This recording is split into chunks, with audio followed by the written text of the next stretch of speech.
لا حول ولا قوة إلا بالله العلي العظيم. أعوذ بالله السميع العليم من الشيطان اللعين الرجيم. بسم الله الرحمن الرحيم. الحمد لله الذي هدانا لهذا وما كنا لنهتدي لولا أن هدانا الله. لقد جاءت رسل ربنا بالحق. ثم الصلاة والسلام والتحية والإكرام مولانا ومولا الثقلين جد الحسنين أبي القاسم محمد وآله الطيبين الطاهرين المعصومين المظلومين المنتجبين المنتخبين ولعنة الله على أعدائهم أجمعين. أما بعد، فقد قال الله تعالى في القرآن الكريم: بسم الله الرحمن الرحيم. وجعلناهم أئمة يهدون بأمرنا وأوحينا إليهم فعل الخيرات. صلوات محمد وآله.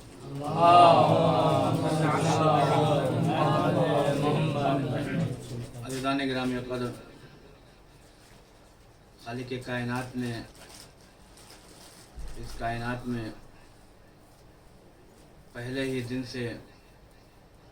اپنی جانب سے کوئی نہ کوئی ہادی معین کیا ہے تاکہ دنیا والے کسی بھی محاذ پر، کسی بھی مقام پر یہ شکوہ نہ کر سکیں کہ ہم موجود تھے اور ہم کو راہ ہدایت دینے والا کوئی نہ تھا. اس لیے پروردگار عالم نے اس کائنات میں سب سے پہلے ہادی کا تعین کیا. ہادی کو تعین کرنے کے بعد ہدایت حاصل کرنے والے وہ خلق کیا. اس کی سب سے بڑی وجہ یہ ہے کہ پروردگار کو ایک لمحہ بھی یہ گوارا نہیں ہے کہ اس کے بندے کسی بھی محاذ پر یہ کہہ سکیں کہ پروردگارہ ہم اس کائنات میں تھے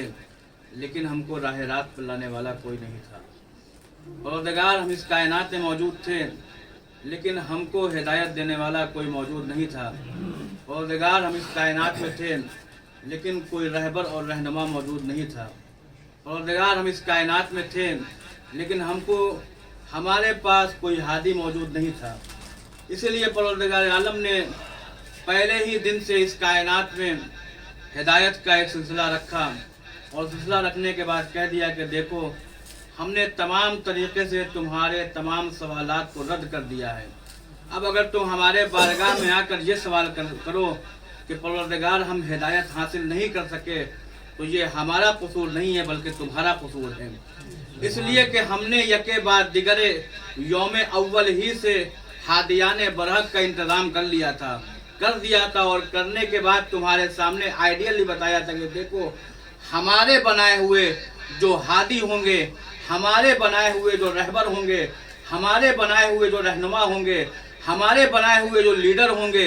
وہ ہوں گے کہ جو اپنے اعتبار سے کسی کام کا حکم نہ دیں گے بلکہ وہی حکم دیا کریں گے جو حکم پروردگار ہوا کرے گا.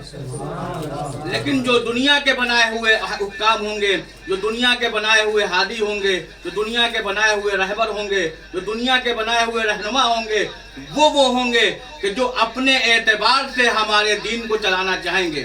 شاید یہی وجہ تھی کہ امام معصوم نے ہم کو پہلے ہی مقام پر یہ متنبہ کر دیا، متوجہ کر دیا کہ اے میرے چاہنے والوں، یاد رکھنا اس کائنات میں دو قسم کے امام پائے جاتے ہیں.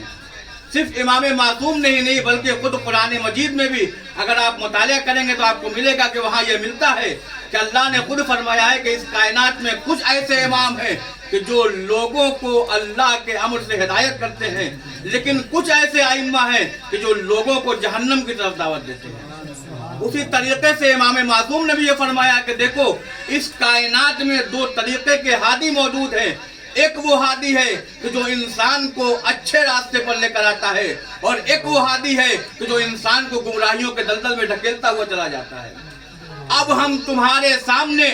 دونوں قسم کے ہادی کو رکھ کر یہ تمہیں اختیار دیتے ہیں. اب چاہے تم اچھے ہادی اختیار کر کے تم شکر گزار بندے بن جاؤ یا برے ہادی یوز کر کے تم کفر گزار بندے بن جاؤ. ایک صلوات پڑھیے حضرت محمد و آل محمد. ہم نے سارا دار و مدار تمہارے حوالے کر دیا ہے کہ دیکھو، ہم نے یہ ہادی معین کر دیا ہے. ہم نے یہ رہبر معین کر دیا ہے، اب تمہارے اوپر یہ ہے کہ تم اپنی زندگی بنانا چاہتے ہو تو کس طریقے سے زندگی اپنی بنانا چاہتے ہو۔ میرے عزیزوں، ہمارا مذہب کے جو مذہب حق کا ہے وہ اس بات پر وہ فخر محسوس کرتا ہے کہ خدا کا لاکھ لاکھ شکر ہے کہ ہمارے پاس ایسے ہادی ہیں کہ جو وہی کہتے ہیں جو حکم پروردگار ہوا کرتا ہے،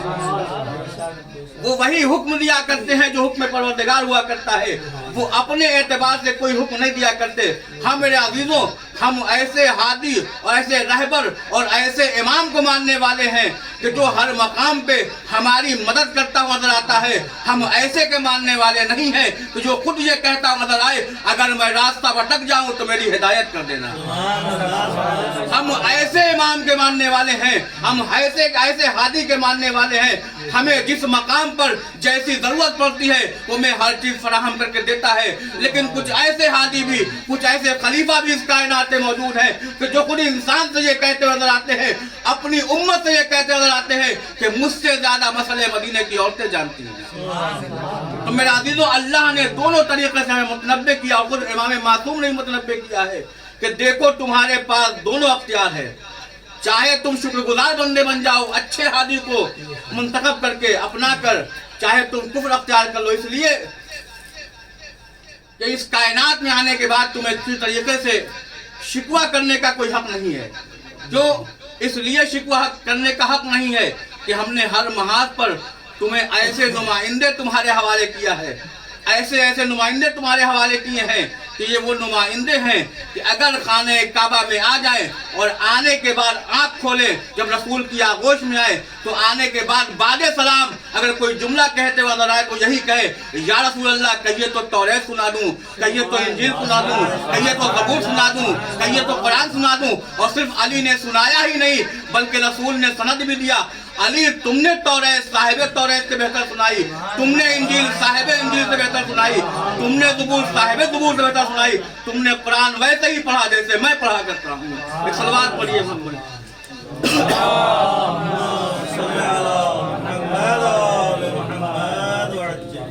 میرے عزیزوں، ایسے رہبر کے ہم ماننے والے ہیں کہ جو ہر مقام پر ہماری ہدایت کرنے والا ہے،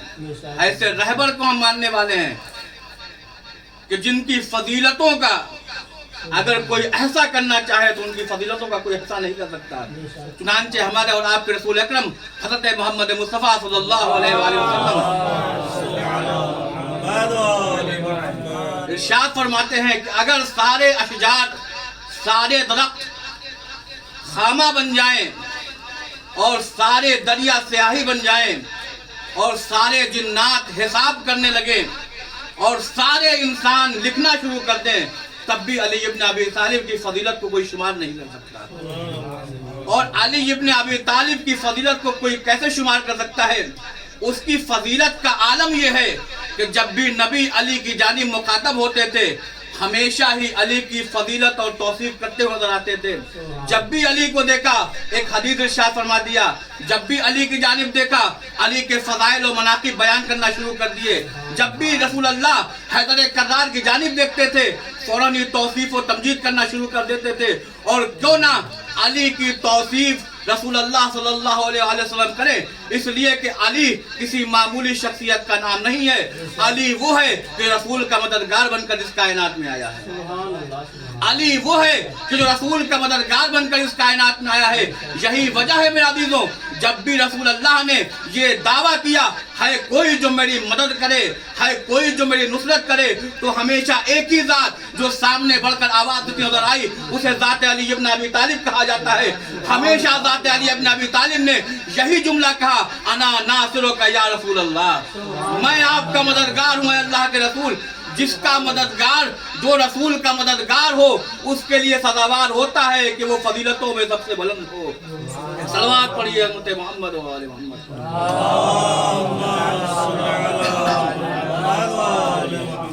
میرے عزیزوں، اگر آپ مطالعہ کریں آپ اس سے بہتر جانتے ہیں، علماء کا مجمع ہے، ماشاءاللہ مجھ سے زیادہ پڑھے لکھے افراد موجود ہیں۔ مولا کائنات اس شخصیت کا نام ہے کہ جس کے بارے میں میرے عزیزوں آپ توجہ فرمائیے، کوئی ایسی مجلس، کوئی ایسی محافل ایسی نہیں ہوتی جو عبادت کے زمرے میں شمار کی جاتی ہے، لیکن کیا کہنا اس محافل کا اور اس مجالس کا کہ جس کو اگر علی کے ذکر کے ساتھ منظم کر دیا جائے تو وہ محافل کا شمار عبادت میں شمار ہونے لگتا ہے، ان محافلوں کا شمار عبادتوں میں شمار ہونے لگتا ہے۔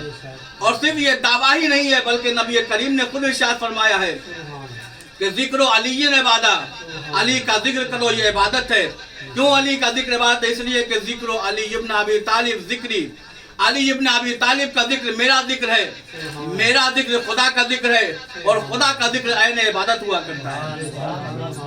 تو یہ وہ محافل اور جو مجالس ہے کہ جس میں ذکر اہل بیت ہوا کرتا ہے۔ میرا دل یہی وجہ ہے، اگر آپ فضائل کی دنیا میں دیکھیں گے تو آپ کو ملے گا کہ جب بھی کسی مقام پر، کسی مجمع میں، کسی اجتماع میں فضائل علی ابن ابی طالب بیان کیا جاتا ہے، انسان تو آتے ہی ہیں، اگر وہ انسان جس کا نصیب اچھا نہیں وہ نہیں بھی آتے تو ان کے آنے کی کوئی ضرورت بھی نہیں۔ فضائل علی جہاں منعقد ہوتا ہے وہاں کوئی آئے چاہے نہیں آئے، رسول اکرم صلی اللہ علیہ وسلم ارشاد فرماتے ہیں کہ آسمان سے فرشتے نازل ہوتے ہیں۔ جہاں بھی فضائل علی ابن ابی طالب بیان ہوتا ہے وہاں آسمان سے فرشتے نازل ہوتے ہیں، اور آسمان سے جب فرشتے نازل ہوتے ہیں تو نازل ہونے کے بعد وہ تمام فضائل اہل بیت کو گوش کرتے ہیں، اور گوش کرنے کے بعد جب مومنین کے درمیان سے فضائل اہل بیت ختم ہو جاتا ہے، لوگ اپنے اپنے گھر کو چلے جاتے ہیں، تو وہ فرشتے کے جو اس اجتماع میں شریک ہوتے ہیں وہ بھی آسمان کی جانب جانے لگتے ہیں۔ جب آسمان کی جانب وہ تمام فرشتے کہ جو علی ابن ابی طالب کے فضائل کے اجتماع میں شریک ہوئے تھے، جلسے میں شریک ہوئے تھے، وہ جب آسمان تک پہنچتے ہیں تو وہ فرشتے کے جو اجتماع میں شریک نہیں ہوئے تھے وہ آواز دیتے نظر آتے ہیں کہ آخر تم کون سی جگہ سے آ رہے ہو کہ میں تمہارے درمیان سے ایک ایسی خوشبو محسوس کر رہا ہوں کہ جس خوشبو کو میں نے کبھی محسوس نہیں کیا۔ میں تمہارے درمیان سے ایسی خوشبو محسوس کر رہا ہوں کہ جس خوشبو کو میں نے کبھی محسوس نہیں کیا ہے۔ تو وہ فرشتے کے جو زمین سے آسمان کی طرف فضائل علی ابن ابی طالب سن کر جایا کرتے ہیں، وہ آواز دیتے ہیں کہ میں علی ابن ابی طالب کے فضائل سن کر ان مومنین کے درمیان سے آ رہا ہوں، یہ وہ خوشبو ہے جو وہاں سے میں لے کر آ رہا ہوں۔ اب جب اجتماع والے تمام فرشتے ان تمام چیزوں کو بتاتے ہیں تو وہ فرشتے جو شریک نہیں ہوتے وہ کہتے ہیں کہ مجھے بھی لے چلو، میں بھی اس اجتماع میں شریک ہونا چاہتا ہوں، میں بھی اس مجمع میں شریک ہونا چاہتا ہوں، میں بھی اس مجلس میں شریک ہونا چاہتا ہوں۔ تو فرشتے جو شریک ہوئے ہوتے ہیں وہ کہتے ہیں کہ اب مجلس ختم ہو گئی، تو پھر وہ فرشتے کہ جو شریک نہیں ہوتے وہ کہتے ہیں اگرچہ مجلس ختم ہو گئی لیکن مجھے اس مکان پر لے چلو جہاں فضائل علی ابن ابی طالب بیان ہوا تھا، جہاں فضائل علی ابن ابی طالب برپا ہوا تھا۔ میرے عزیزوں، کوئی آئے چاہے نہ آئے، فرشتے وہ ہیں کہ جو علی ابن ابی طالب کے فضائل سننے کے لیے آیا کرتے ہیں، اور کیوں نہ آئے، اس لیے آتے ہیں کہ یہ فرشتے وہ ہیں کہ جو کبھی جھولا جھلانے کے لیے آئے، جو کبھی ناز برداری کرنے کے لیے آئے، جو کبھی ان کی شاگردی میں آئے۔ یہی وجہ تھی میرے عزیزوں، جب ایک مرتبہ رسول اکرم صلی اللہ علیہ وآلہ وسلم کے پاس مولا کائنات جبریل موجود تھے، اب جیسے ہی جبریل کا موجود ہونا تھا علی ابن ابی طالب اسی درمیان تشریف لائے، علی ابن ابی طالب کا تشریف لانا تھا، جبرائیل کھڑے ہو گئے۔ اب جیسے ہی جبرائیل کا کھڑا ہونا تھا رسول نے سوال کر لیا، اے جبرائیل آخر تم کیوں کھڑے ہوئے؟ جیسے ہی سوال کرنا تھا جبرائیل نے جواب دیا، یا رسول اللہ، یا رسول اللہ، میرے اوپر علی ابن ابی طالب کا حق تعلیم ہے، میرے اوپر علی ابن ابی طالب کا حق تعلیم ہے۔ کہا جبرائیل وہ حق تعلیم کا کیا ہے؟ کہا یا رسول اللہ، ایک ایسا وقت تھا کہ جب میرے پروردگار نے مجھ سے سوال کر لیا، اے جبرائیل یہ بتا تو کون ہے اور میں کون ہوں؟ اے جبرائیل یہ بتا تیرا نام کیا ہے، تو کون ہے، میرا نام کیا ہے، میں کون ہوں؟ تو جبرائیل نے کہا جیسے ہی اللہ نے مجھ سے سوال کیا میں متحیر ہو گیا، میں حیرت زدہ ہو گیا، میں پریشان ہو گیا، مجھ سے کچھ بولا نہ گیا، میرے اوپر سکوت طاری ہو گیا۔ جب میرے اوپر سکوت طاری ہو گیا میں بیان نہ کر سکا تو ایک نور آگے بڑھ کر اس نے میرا سہارا دیا، ایک نور جو نور علی ابن ابی طالب تھا وہ آگے بڑھ کر میرا سہارا بنا، اور سہارا بننے کے بعد اس نے مجھ سے کہا اے جبرائیل جبریل کہہ دے میں عبد ذلیل جبرائیل ہوں، تو رب جلیل جلیل پروردگار ہے۔ صلوات پڑھیے حضرت محمد و آلہ محمد۔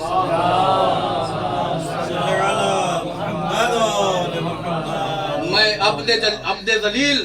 جبرائیل ہوں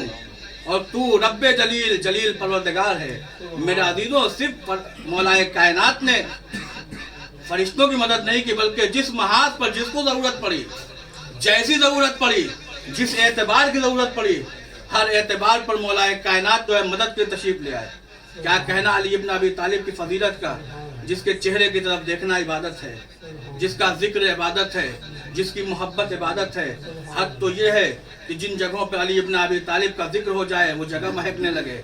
جن لوگوں کے درمیان ہو جائے وہ لوگ خوشبو دینے لگے۔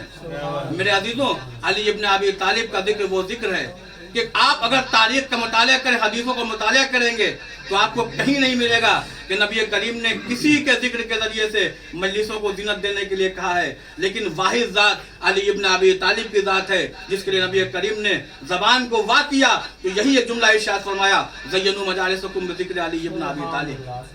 کہ دیکھو تم اپنی مجلسوں کو کسی سے زینت دو چاہے نہ دو، لیکن علی ابن ابی طالب کے ذکر سے مجلسوں کو زینت دو۔ جب تم علی ابن ابی طالب کے ذکر سے مجلسوں کو زینت دو گے تب جا کر تمہاری مجالس ایسی مجالس ہوگی، تمہاری محافل ایسی محافل ہوگی کہ جو عبادت کے زمرے میں شمار کی جائے گی۔ میرے عزیزوں،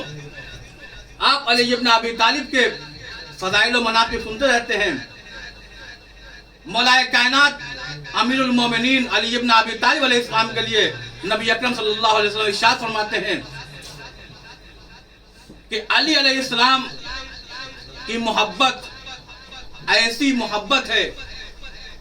کہ جو انسان کے گناہوں کو اس طریقے سے کھا جاتی ہے جیسے آگ لکڑیوں کو کھایا کرتی ہے، جیسے آگ لکڑیوں کو کھایا کرتی ہے۔ پھر آگے ارشاد ہوتا ہے کہ اگر تم علی ابن ابی طالب کی محبت دل میں رکھو گے تو دل میں رکھنے کا تمہیں ثواب یہ ملے گا، تمہیں جزا یہ ملے گی، تمہیں انعام یہ ملے گا کہ یہ محبت ایسی محبت ہے کہ جس محبت کو اگر تم اپنے دل میں رکھتے رہو گے تو تمہارے پچھلے گناہ بھی معاف کر دیے جائیں گے اور اگلے گناہ بھی معاف کیے جائیں گے۔ میرے عزیزوں، ذات علی ابن ابی طالب وہ ذات ہے جس کے لیے نبی اکرم صلی اللہ علیہ وسلم ارشاد فرماتے ہیں کہ اے علی، تیری مثال سورہ قل هو اللہ احد جیسی ہے، تیری مثال سورہ قل هو اللہ احد جیسی ہے۔ سوال ہوتا ہے کیسے؟ کہا جس طریقے سے سورہ توحید کو ایک بار پڑھنے سے انسان کو ایک ثلث قرآن کا ثواب ملتا ہے، 2 بار سورہ توحید کی تلاوت کرنے سے انسان کو 2 ثلث قرآن کا ثواب ملتا ہے، اور 3 بار سورہ توحید کی تلاوت کرنے سے انسان کو 3 ثلث یعنی پورے قرآن کا ثواب ملتا ہے۔ اسی طریقے سے علی ابن ابی طالب مثل قل هو اللہ احد ہے۔ صرف زبان سے اقرار کرنے سے علی ابن ابی طالب کی محبت کا انسان کا 1 ثلث ایمان مکمل ہو جاتا ہے۔ اگر وہی چیز زبان کے ساتھ ساتھ دل سے بھی کی جائے تو انسان کا 2 ثلث ایمان مکمل ہو جاتا ہے۔ لیکن اگر انسان ہاتھ اور دل کے ساتھ، زبان اور دل کے ساتھ، ہاتھ سے بھی، اعضاء و جوارح سے بھی علی ابن ابی طالب کی محبت کا دم بھرے گا تو انسان کا پورا ایمان مکمل ہو جائے گا۔ اور میرے عزیزوں، نبی اکرم نے آگے ارشاد فرمایا ہے کہ اگر اہل زمین وہ محبت کہ جو اہل آسمان علی ابن ابی طالب سے کرتے ہیں، اگر ویسی محبت زمین والے کرتے تو اللہ کبھی جہنم کو خلق نہ کرتا۔ یعنی اس کا مطلب یہ ہے کہ جتنی محبت آسمان میں علی ابن ابی طالب کی جاتی ہے اتنی محبت زمین میں نہیں کی جاتی، اس لیے کہ اگر زمین والے اتنی محبت کرتے تو علی ابن ابی طالب کی محبت پہ جمع ہو جاتے تو پھر اللہ جہنم کو خلق نہ کرتا۔ صلوات پڑھیے حضرت محمد و آلہ محمد۔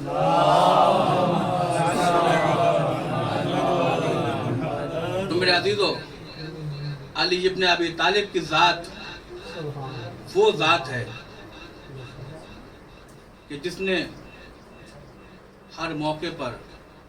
ہر محاذ پر، ہر جگہ پر تمام لوگوں کے لیے، اور خود مولا کائنات نے یہ بات بھی کہی ہے کہ کاش اتنا لوگ مجھ سے علم حاصل کر لیتے کہ جتنا علم میرے سینے میں موجود ہے. لیکن میرے عزیزوں، دنیا والوں نے مولا کائنات سے نہ علم حاصل کیا، نہ اخلاق حاصل کیا، نہ ان کی سیرت کو اپنے لیے نمونہ عمل بنایا. اس لیے کہ اگر یہ دنیا مولا کائنات کی سیرت کو اپنا نمونہ عمل بنا لیتی، مولا کائنات کے علم کو لے لیتی، مولا کائنات کی سیرت کو حاصل کر لیتی، تو کبھی مولا کائنات جو ہے